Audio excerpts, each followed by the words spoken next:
शंका का समाधान तब तक है जब तक आपने पूर्ण परब्रह्म परमात्मा की शरण नहीं ली, क्योंकि पूर्ण परमेश्वर की शरण में जाने के बाद सब प्रश्न पूर्ण हो जाते हैं, जो नहीं है वो भी हो जाते हैं। परमात्मा की, भगवान पूर्णः पूर्णमेदम, भगवान श्री हरि पूर्ण है, सारा संसार अपूर्ण है, और अपूर्ण व्यक्ति केवल पूर्ण परब्रह्म परमात्मा की शरण में ही पूर्ण हो सकता।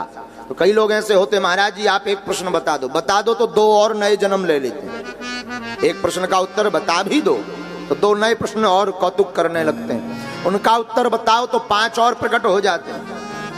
हम तो दरबार में बड़े करीब से देखते हैं, बताओ कि भाई जाओ तुम्हारा ब्याह हो जाएगा, तो बोले महाराज ब्याह तो हो जाएगा पर लुगाई कैसी होगी ये और बताओ।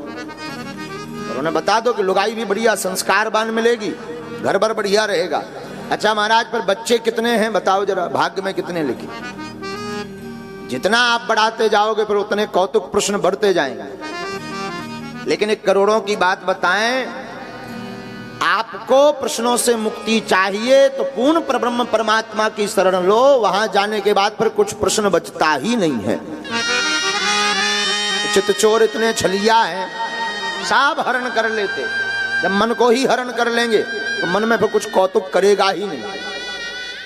एक जगह ऐसी कथा हो रही थी, तो कथा होते होते आचार्य जी ने, जो कथा व्यास थे महापुरुष, व्यासस्य विष्णु रूपाय, भगवान श्री हरि के स्वरूप में विराजमान थे, तो उन्होंने भगवान के रूप का वर्णन किया कि भगवान तो बड़े सुंदर हैं, अनेकानेक आभूषण पहन रखे।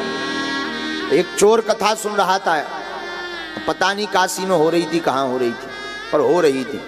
एक चोर व्यक्ति कथा सुन रहा था, बोले वाह, कोई इतना बड़ा आदमी है कि लाखों करोड़ों के हीरे जवाहरात पहनता है।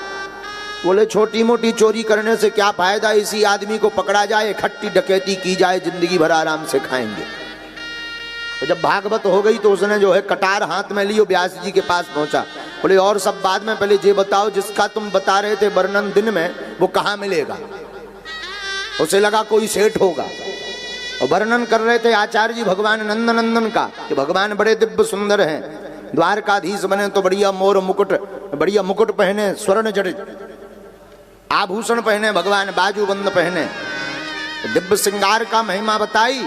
चोर के मन में खोट हो गया। बोले जो दिन में तुम बता रहे थे ना, बांके बिहारी बांके बिहारी, ये कहाँ रहता है सेठ।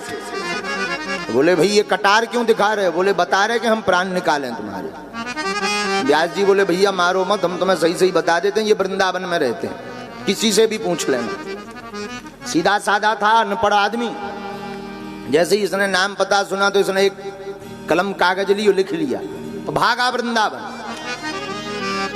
वृंदावन में सुन रखा था कि बांके बिहारी नाम का सेठ है, तो चला जा रहा था। उसी वक्त एक कीर्तन हो रहा था वृंदावन की एक गली में। उस कीर्तन में किसी ने गाया, कोई जल्दी बनेगा तो कोई लेट बनेगा, लेकिन मेरे बांके बिहारी का भक्त एक दिन जरूर सेठ बनेगा। इनके बात में और दिमाग भर गई, तो ये तो बढ़िया है, अमीर आदमी ज्यादा लगता है, क्योंकि ये तो बांट रहा है, सब लोग इसकी महिमा गा रहे हैं, ये सबको सेठ बनाता है। बोले हमें सेठ थोड़ी बनना है, हमें तो उसका पूरा मटेरियल चाहिए, पूरा चाहिए, डकैती डालनी। तो पूछते पूछते गया, बोले भाई ये बांके बिहारी नाम का सेठ कहाँ रहता है। तो लोग हंसने लगे। किसी ने बता दिया बांके बिहारी का मंदिर है, चले जाओ उस गली में। ये पहुंच गया मंदिर, तो पूछा कि भाई यहाँ बांके बिहारी सेठ कहाँ बैठता है, कौन से दरवाजे पर। बोले दरवाजे पर नहीं, वो तो अंदर मंदिर में। ये मंदिर में गया तो देखा अद्भुत रूप, वास्तविक दिव्य श्रृंगार था उस दिन।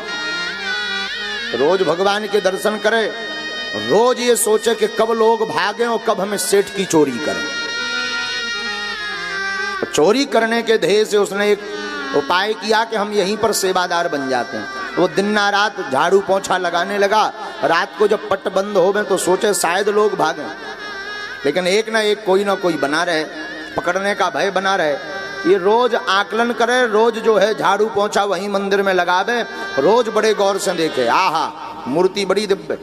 कानों के जो लग रहे हैं वो तो सोने के हैं, असली बड़े महंगे बिकेंगे। कभी भगवान माला पहने, माला को देके कोई चांदी के आभूषण चढ़ा जाए, कोई स्वर्ण के आभूषण, वो देखे और अपना मन ही मन आकलन करे कि लगता है ये 1-1.5 लाख के तो हो जाएंगे, रोज का आकलन करे। चोर तो था पर बुद्धि का भोला था। धीरे धीरे कब 22 वर्ष बीत गए पता नहीं लगा, बुढ़ापा आ गया और रोज यही कल्पना उसकी रही। एक झोपड़ी उसने बना ली, बोले अब देखो छोटी मोटी चोरी नहीं करनी, चोरी तो यही करनी है, एक बार में ही माल लेकर के बड़ा आदमी बनना। धीरे धीरे बुढ़ापा आया, एक दिन ठाकुर जी से स्वयं नहीं रहा गया, सोई भगवान सेठ का भेष बना करके दिव्य आभूषण पहनकर, सोने के बढ़िया हीरा जवाहरात मोती के आभूषण पहनकर ठाकुर जी पहुंचे और जो झोपड़ी बनाई थी उसके दरवाजे में थोड़ा ठकठकाया तो भीतर से आवाज आई, कौन? भगवान ने कहा हम। जरा दरवाजा खोलो पहले। और जैसे ही दरवाजा खोला तो जिस सेठ के ये रोज दर्शन करते थे, चोरी करने के चक्कर में जिस सेठ के पास आए थे, वही सेठ इनके दरवाजे पर खड़ा हुआ। जैसे ही देखा तो भगवान ने मुस्कुराकर कहा, भाई तुम हमें लूटना चाहते थे, लो लूटो, आज हम तुम्हारे सामने आ गए, कोई है भी नहीं। इसकी आंखों में आंसू आ गए, जहां भगवत दर्शन हुए तो तुरंत चरणों में गिर पड़ा। बोले अब हम आपको क्या लूटें, आपने ही हमको ऐसा लूट लिया कि हम लूटने लायक ही नहीं बचे। अपने आप में हम खुद लुट गए, आपने हमको ऐसा लूट लिया कि हम संसार के लायक भी नहीं बचे।